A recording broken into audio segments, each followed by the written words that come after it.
Hi, Tim. How are you? It's nice to see you again. I haven't seen you for a long time. I think I hate to say it, but I feel like it's been a couple of years, which is horrible, isn't it? But that's just Really, this. two Yeah, that years. yeah. I think that's just this COVID life. We've just not bumped into each other's paths like we used to. Oh, yeah. But yeah, this COVID situation, it has been a crazy thing. So Yeah, thanks to technology, we can keep in touch with some friends, some family, but people that used to see when you go to work, you don't see them anymore because maybe no. they are working from home or whatever. Yeah, the people you used to talk to on the train all the time, or you would catch up with over lunch or something like that, and you and I worked pretty close to each other there for a long time, Yeah, so we would see each other, at least 3 or 4 days a week, right? So yeah, yeah, probably yes. Tim, yeah, do you know that I was thinking before contact you and ask you firstly thank you for accept this invitation. I remember, maybe you don't know this, but I remember a long time ago I was working in South Bank. South Bank is a place just here in Brisbane that is one of the main spots that yes, part of the people goes for, maybe to eat something or just have fun or just yeah, walking. And I was in my break and I could hear a really nice voice singing somewhere. No? And I love music. And I was okay. What is this? What's happening? Um, okay, when I get when I get to that spot that the music were coming from, where are you singing? And I say to myself, I say, oh, that's pretty. That's that's beautiful. And let me tell you, my break was about 30 minutes, and I spent 25 just listening what you were singing. And uh, and at that time we didn't meet each other, so I saw you like okay, a normal guy who is singing because of music. I think that is because of that. Uh, how that passion, how that love for music starting Timmy. yeah, So, yeah. so when team really feel that okay, I'm gonna do what I love, and what I love is just sing. Yep. It's an interesting story because I've been a singer since I was 5 years old.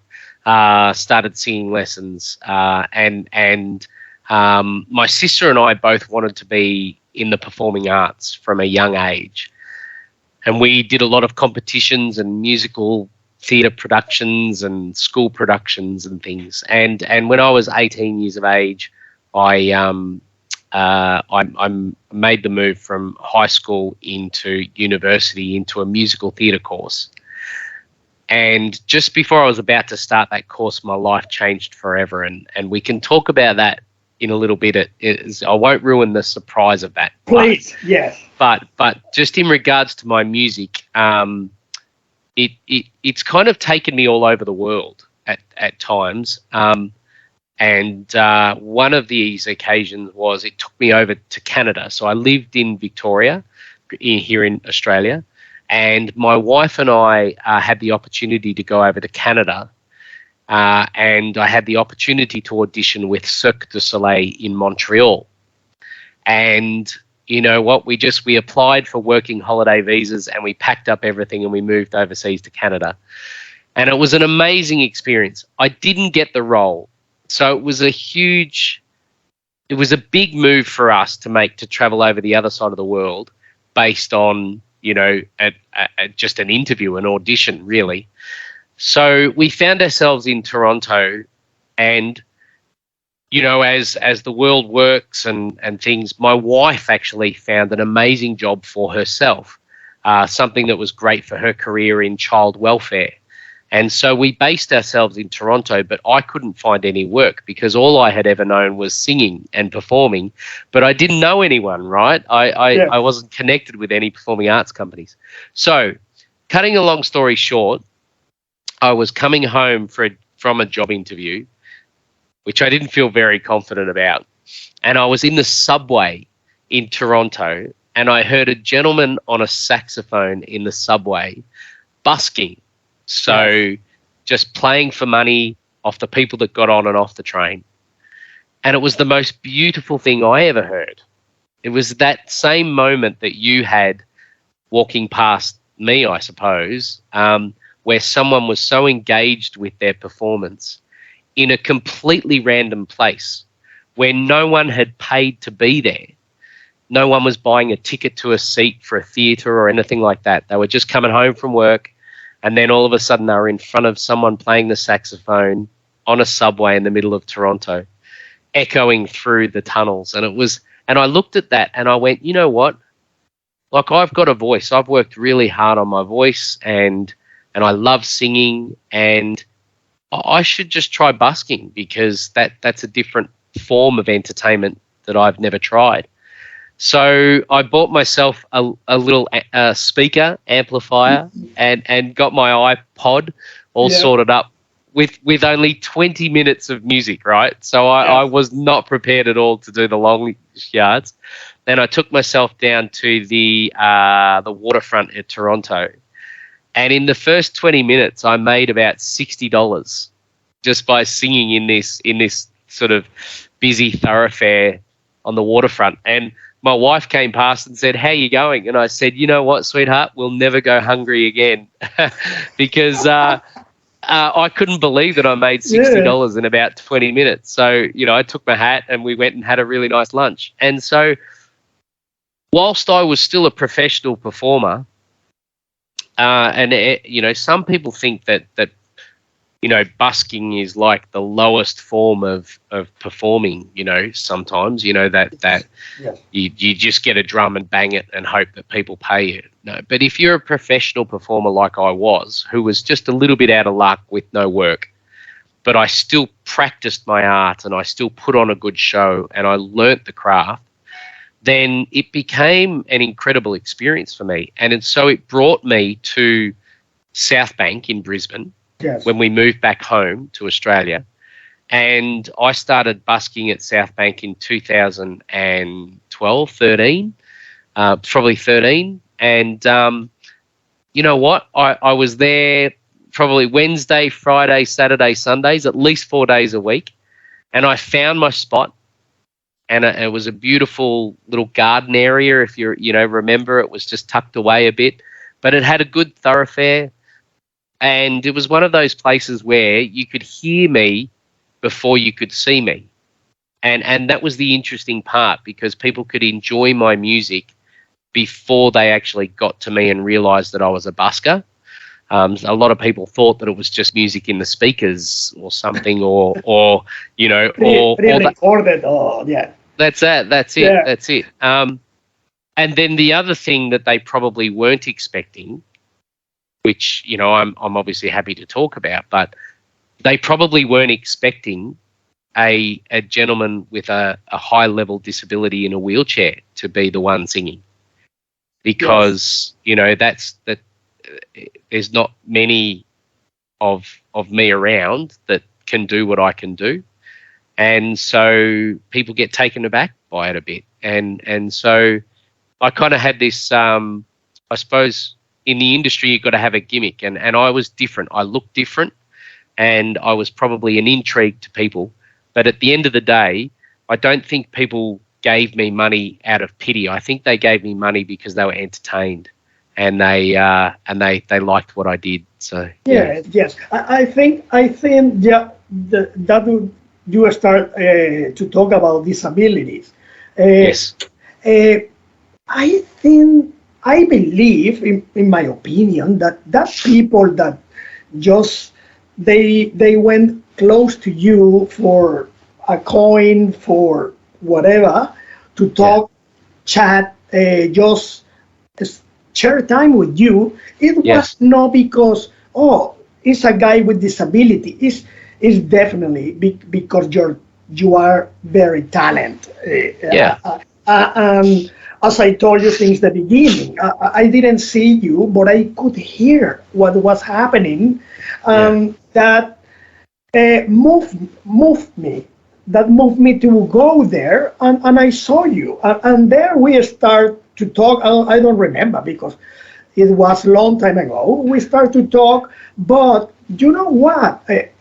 When I start to make a list of possible people that I would like to interview this guy, I say, I would like to interview Tim, because I remember that time, because it was everything too fast, because you were in Southbank, I was in Southbank, I was working like in 3 places at the same time, because I was here like a student, and at the same time I was learning how to speak English. So so many things happening in that moment, and then Geoffrey, I'm gonna be in The Voice. Just wait a second. You going where? You going where? Because as I love music, I always this is a classic TV reality show that I like to watch on TV, because there are so many people who they are very talented, and I like to see and know more about it. So when you told me, no, I'm gonna be in The Voice, it was like, oh my God! I remember. Yes, seriously, I'm not kidding. The people with who I used to work with, that I used to work with, I say, I know that guy. Tim, I know that guy. He's the boy. I know him. We're buds, yeah. And I was, let me tell you that I was so proud of you, because I saw you singing South Band. There is nothing bad about it, but it's a big. I think it's a big jump from the street to a TV show. So I was so proud, and I know that guy. I know that guy. Can you tell me? Is because I can imagine that actually that was a big jump, but was it like that? It's interesting because as I said, I'd been a professional performer for many years. Enjoy with Tim Mc Callum for the Australian national anthem. Australians, all let us rejoice, for we are young and free. Hope. It's the carrot dangled in front of the donkey to keep him plodding along in a seemingly vain attempt to reach it. Kind of like an impossible dream. The unreachable, the unreachable. And I had some great, I suppose, notches in my belt, as the saying goes, before I started busking, and even while I was busking, I still got the occasional gig and performance, at the Opera House in Sydney, at the Melbourne Cricket Ground in Melbourne, and for Prime Minister's functions and things. So whilst I was still doing those performances, I was also busking at the same time. So a lot of people in Brisbane knew me as the busker more than anything. Yeah. I decided to do The Voice, though, because, I was only really a part-time performer and busking was what I was doing predominantly. And so I went on The Voice to get a little bit more exposure. There's nothing like a national television reality show to boost your profile. So, and it seemed like a good platform because it's one of the only shows where, that first moment when you wheel out on stage, or I wheel out on stage and people walk out on stage, the judges don't see you. They just have to listen to you. And that was very similar to our busking experience, right? You heard me before you saw me. So you weren't making any judgments about, oh, I wonder how that guy ended up in a wheelchair. I wonder what his disability is. I wonder how he does what he does. I don't want people to necessarily think about all of those questions when they first start hearing me sing. I want them to just listen to my voice and my music. And so The Voice seemed like a great program to go on. And of course, it was for me for 3 episodes I was on, and they were fairly high-rating episodes, and I got some great national exposure, and I was really proud of my performances. And what it did for me was it then did give me pretty much 5 years full-time work after that. You know, I didn't need to rely on busking as my primary income. You know, if busking on the side was just a little bit of a cream on the top. And also I love the community down there at South Bank. You know, it was a great social outlet for me too. So The Voice for me, whilst yes, it was one of those stepping stones that I needed to take professionally. I had worked on television before, so I kind of knew what I was up for. I must admit I wasn't expecting the celebrityism, the fame. You know, a lot of people asking for autographs and signatures, and you know, and who loved the show and watched the show, but can I tell you something really funny, which you will really love this story. Yes. I had taken about 4 or 5 photos this one day when I was busking down at South Bank after The Voice. So people come up to me and say, "Oh, can we have a photo? Can we have," you know, and so anyway, this lovely lady came over and she said, "Do you mind taking a photo?" And I was like, "Sure, not a problem." And so I started to straighten my clothes and move my microphone away and, you know, get into a nice posing position. And as I looked up, she had moved back towards the wheel of Brisbane and was wanting me to take a photo of her in front of the wheel. Yeah, I can imagine. And so, Joffrey, like that for me, that was the moment in my life that really brought me back down to earth. That not everyone watches the show, or not everyone thinks you're a celebrity. And so, whilst I'd had many photos, you know, before that moment, I never take for granted or just accept that people know who I am. And I don't ever want to be that person who just thinks that, you know, oh yeah, they want a photo of me. So it was a nice leveler, if that makes sense. So, but I thought you would like that because a lot of people have their photo in front of the wheel, right? You know? Yeah, it's like a common prank thing that happened on TV, in a TV show, prank TV. Yeah. Yep. So, well, yeah, it is. But as you say, that I think it's really hard after you have been singing in so many places. To keep your foot in earth, right? Touch that you are there, and because ego can, you know, talk to you and can text you whatever the ego wants to take you. So, congrats, because definitely. It's really hard. It's really hard to be humble.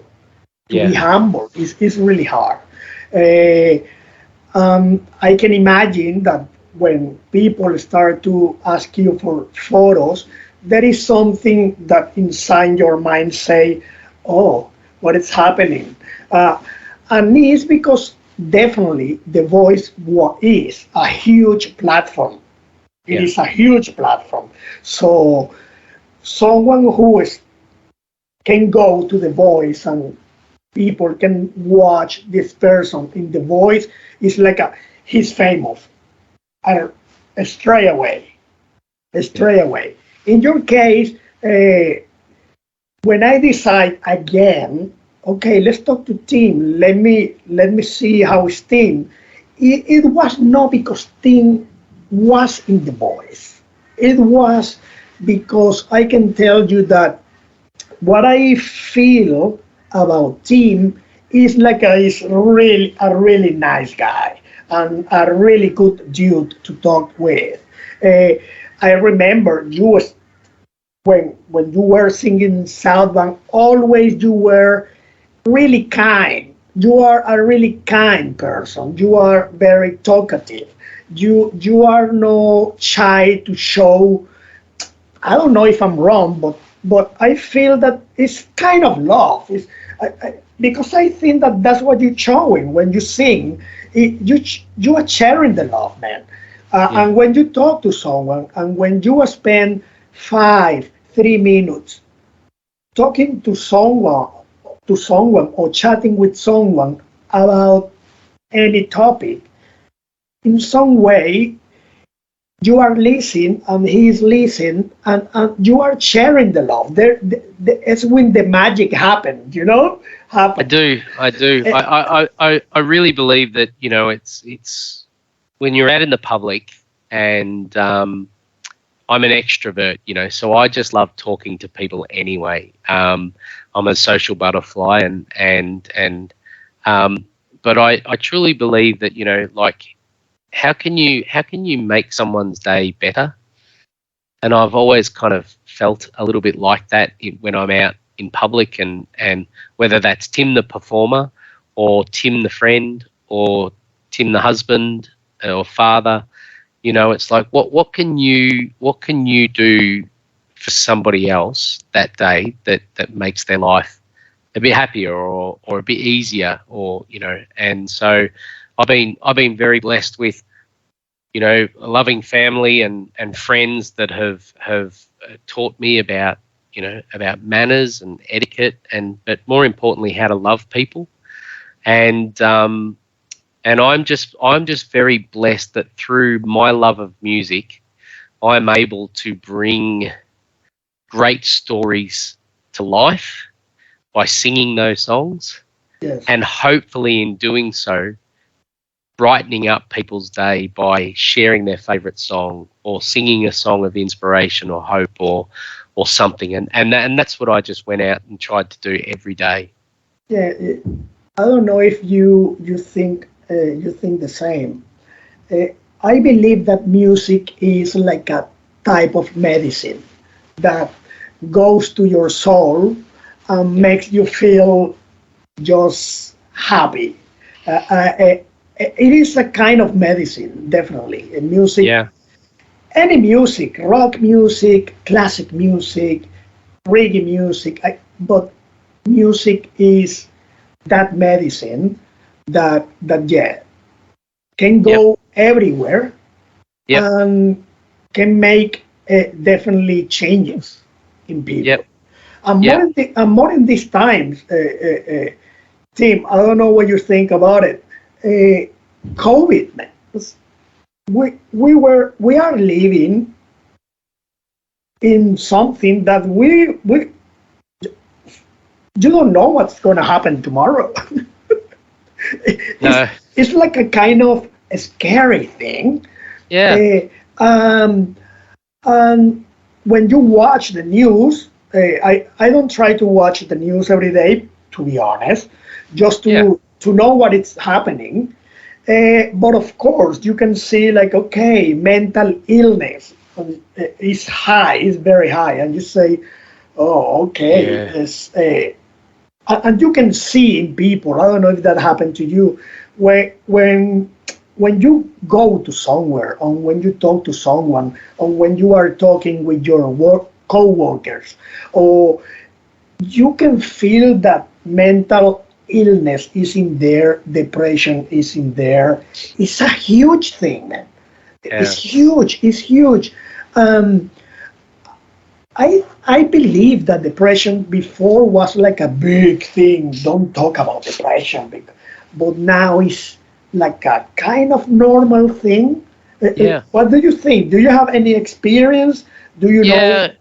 Yeah, I do. Look, part of one of my part-time jobs that I currently have at the moment is I'm a peer support officer for people who have just had their spinal cord injuries, and they're currently in the PA hospital in the spinal injuries unit. And so for your listeners out there, we didn't delve into it, but I had a spinal cord injury myself in 1999, which left me a quadriplegic. So I have no movement from my chest down, no hand or finger function. I use a power chair to get around. And so I have been through one of life's big challenges of losing 3/4 of your physical abilities. And so I have to rely on a lot of people's help to be able to get through my day.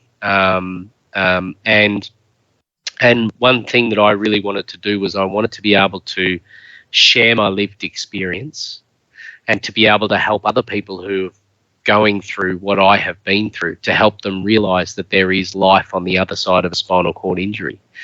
And what's interesting thing about it, Joffrey, is that, like, even though these people have suffered quite severe and traumatic physical injuries, it's their mental health that actually needs the most care and support to be able to navigate and to be able to maneuver through this new period of their lives, and to be able to grieve what they have lost, but also, I suppose, gain new motivation to get the most out of what they still have.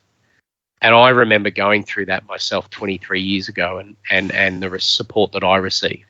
So yes, I see a lot of mental health in just the job that I'm in, and big part of my role is to be able to listen to people, let them air their frustrations and their worries and concerns. And then just be there as a support for them when they're ready to be guided back on track, or to be given a resource for them to be able to get the help that they need. So I believe that's a part of our roles for those of us who may not be necessarily suffering any mental health illness or conditions like depression or anxiety and PTS and things like that. We kind of have a bit of a responsibility to look after one another. And so I firmly believe that, just by having a conversation with someone and seeing if they're okay, not just on that one day, are you okay day, but just like every day, just check in with someone and see how they're doing. And then when the time comes that you think that they may need support, being able to appropriately and carefully and supportingly be able to refer them to the help that they might need. Sorry. I was just going to say, I feel very blessed that I'm in the role that I'm in, whilst I'm still doing my singing and entertaining and things like that around the world. I love the fact that during the day, 3 days a week, I get to go to the hospital and just help these people that might be going through what I went through. And if I can just make the slightest little bit of difference in someone's life, then that'll be worth it. That'll be worth why I went through what I went through. Yeah, of course. Thank you for that. I think that we need more teams everywhere, because you never can say, I believe, in my opinion, you never can say, I know what's happening to you, because I believe that every experience is very different. Oh, I agree. But I believe that that if you are able to ask for help, please ask for help. You never know. Maybe there is someone who pay attention to that help and can give you support that you never were expecting before. Yeah. I believe in that. So, as I say, I can see people around me, I can see people everywhere that they are having good, bad days. I believe as well that if you are having a bad day, you are having a bad day. We are human beings. Just don't be too hard with you, okay? Don't be too hard with you, and try to go just try to do what you can do. Yeah.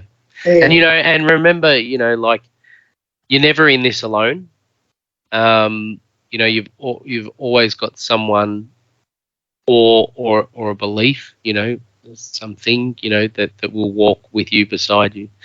A song that I always used to sing. It wasn't a song that often appeared in my busking repertoire because I never wanted to over sing it, but it was a wonderful song that typifies exactly what you and I are talking about, and that's when you walk through a storm, hold your head up high, and don't be afraid of the dark.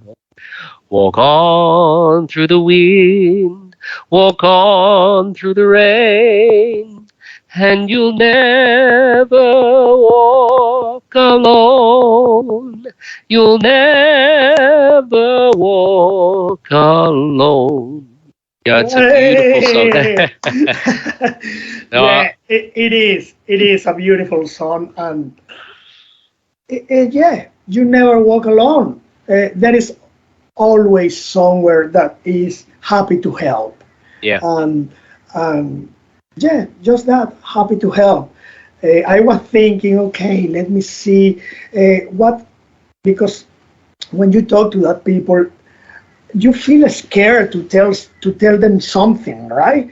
So because there is like a small trigger in there that you don't know if you can get it or not. So the most important thing that I believe, and thanks for saying, is that you never walk alone, and if you need help, just ask for help.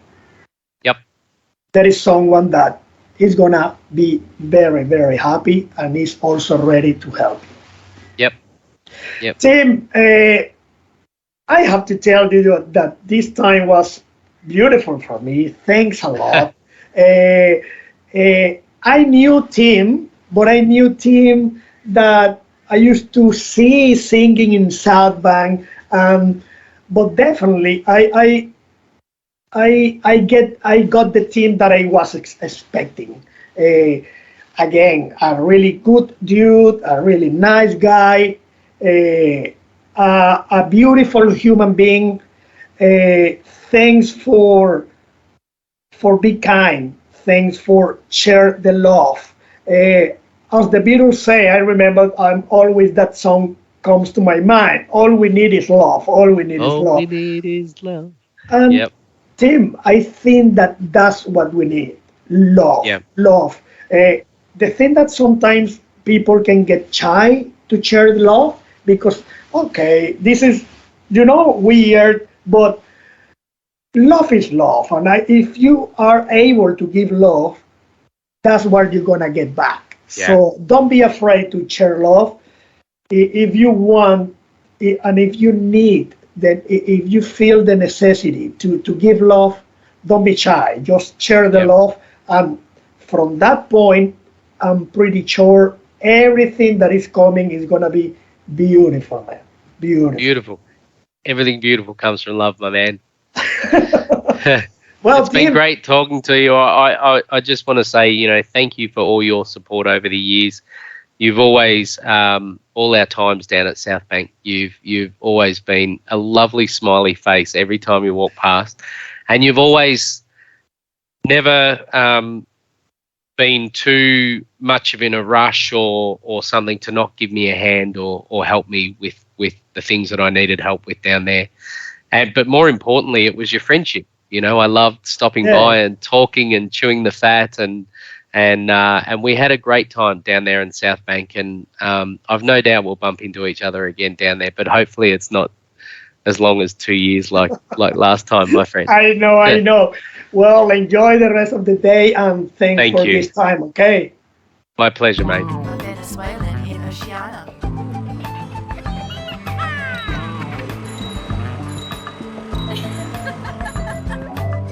Traveling in a fried-out combi, hippie trailhead full of zombies. I met a strange lady